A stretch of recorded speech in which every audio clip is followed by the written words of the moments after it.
Selamat malam semua, saya Sri Miriani Brusinulingga dengan NIM 220102004. Di sini saya akan menjelaskan tentang pengertian ROM, cara kerja ROM, fungsi ROM, perbedaan ROM dan RAM. Sebelum masuk ke materi ROM atau Read Only Memory, pasti sebelumnya kita pernah mendengar istilah RAM.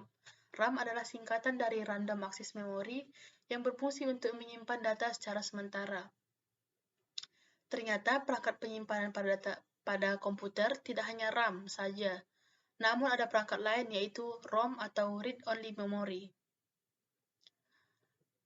Pengertian ROM atau Read Only Memory. ROM yang merupakan singkatan dari Read Only Memory adalah perangkat keras yang dipakai sebagai media penyimpanan data pada komputer yang sifatnya permanen. Berbeda dengan RAM yang sifatnya sementara, data-data yang akan tersimpan dalam ROM justru tidak akan hilang dan berubah walaupun saat listrik padam sekalipun. Di samping itu, ROM juga bisa digunakan untuk menyimpan perangkat lunak yang berhubungan dengan perangkat keras yang sering disebut dengan firmware. ROM mempunyai bentuk fisik yang sama dengan RAM, yaitu berupa chip.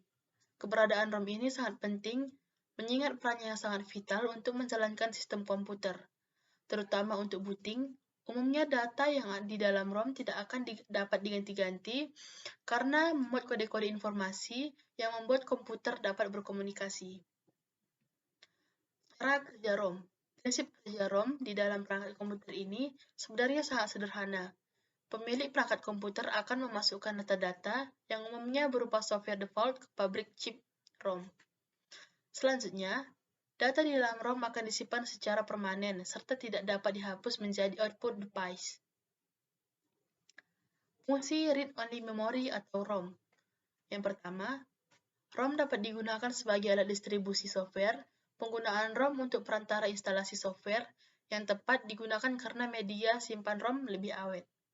Yang kedua, sarana penyimpanan data dengan keamanan yang terjamin.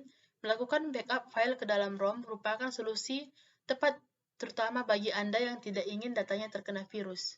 Yang ketiga, tempat penyimpanan kode-kode booting. Kode-kode booting tersebut akan tampak saat Anda mulai menyalakan layar komputer Anda. Perbedaan ROM dan RAM. ROM merupakan komponen memori yang berguna untuk menyimpan program pada laptop ataupun smartphone. ROM inilah yang sangat berguna untuk menyimpan beragam file, sama seperti file musik, gambar, dan video. Berbeda dengan RAM yang sifatnya sementara. Saat perangkat mati, ROM masih tetap menyimpan data-data di ponsel ataupun laptop. Sekian dari presentasi saya, selamat malam, terima kasih.